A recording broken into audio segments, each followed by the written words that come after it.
দর্শক, স্ক্রিনে যাকে দেখতে পাচ্ছেন ইনি হচ্ছে জাহিদুর রহমান। ইনি নিজেকে একজন রাজনৈতিক বিশ্লেষক হিসেবে দাবি করেন।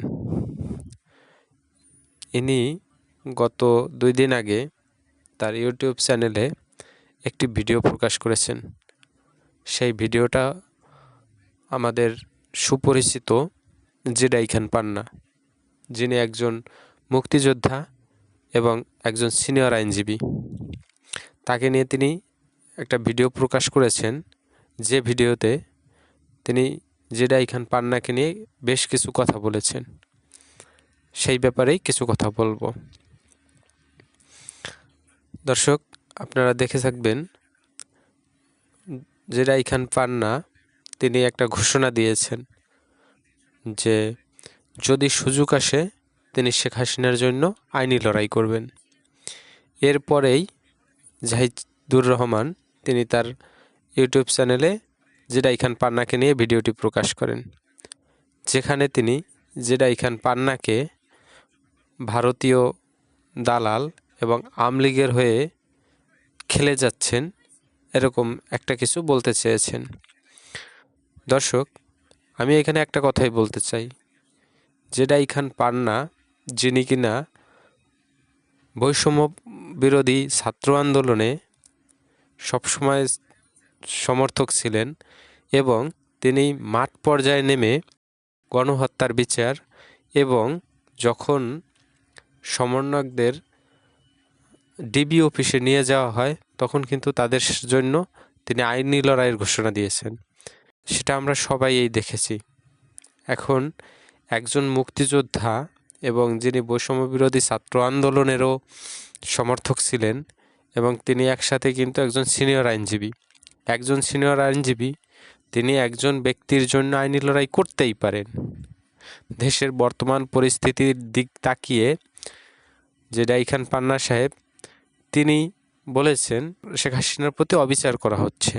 তিনি আইনি লড়াইয়ের ঘোষণা দিয়েছেন যে সুযোগ আসলে তিনি শেখ হাসিনার হয়ে আইনি লড়াই করতে চান। এইটা দেখে আমাদের জাহিদুর রহমান তিনি তার ভিডিওটি প্রকাশ করেছেন। এখন আমার কথা হচ্ছে, একজন মুক্তিযোদ্ধা যিনি দেশের জন্য লড়াই করেছেন, তার চাইতে কি এই জাহিদুর রহমানের মতো লোকের দেশের জন্য দেশের প্রতি ভালোবাসাটা কি অনেক বেশি হয়ে গেছে? দেশের জন্য কি তার ডেডিকেশন আছে? তিনি দেশের জন্য কি কাজে আসছেন? এটা হচ্ছে আমার প্রশ্ন। আপনারা দর্শক তার চ্যানেলটা ঘুরলে দেখতে পারবেন যে তার চ্যানেলের কিছু কিছু ভিডিও আপনাকে দেখলে আপনি ভাবতে বাধ্য হবেন যে বাংলাদেশে বসে পাকিস্তানির দালালি এত ভালোভাবে কি করে করতে পারে। বর্তমান অন্তর্বর্তীকালীন সরকারের এত ব্যর্থতা জানিয়ে সবাই একদম কথা বলতেছে, সবাই চিন্তিত আছে, কিন্তু এর ভিডিওগুলো দেখলে মনে করবেন যেন দেশে কিছু হচ্ছেই না। তিনি এই বর্তমান সরকারের বা অন্তর্বর্তীকালীন সরকারের কোনো ব্যর্থতা দেখতেই পান না। আর অন্তর্বর্তীকালীন সরকারের সকল ব্যর্থতা তিনি আওয়ামী লীগের জন্য হচ্ছে বা আওয়ামী লীগের ষড়যন্ত্র বলে তিনি চালিয়ে দিচ্ছেন। এই যে জাহিদুর রহমান তিনি যে একজন পেইড এজেন্টের মতো আচরণ করতেছেন, তিনি কেন সত্য বলতে ভয় পাচ্ছেন? নাকি তিনি চশমা পরে তিনি যেটা দেখতে চান শুধু সেটুকুনই দেখতে পান, নাকি আর কিছু দেখতে চানই না? এই প্রশ্নটা আমার আপনাদের কাছে রইল।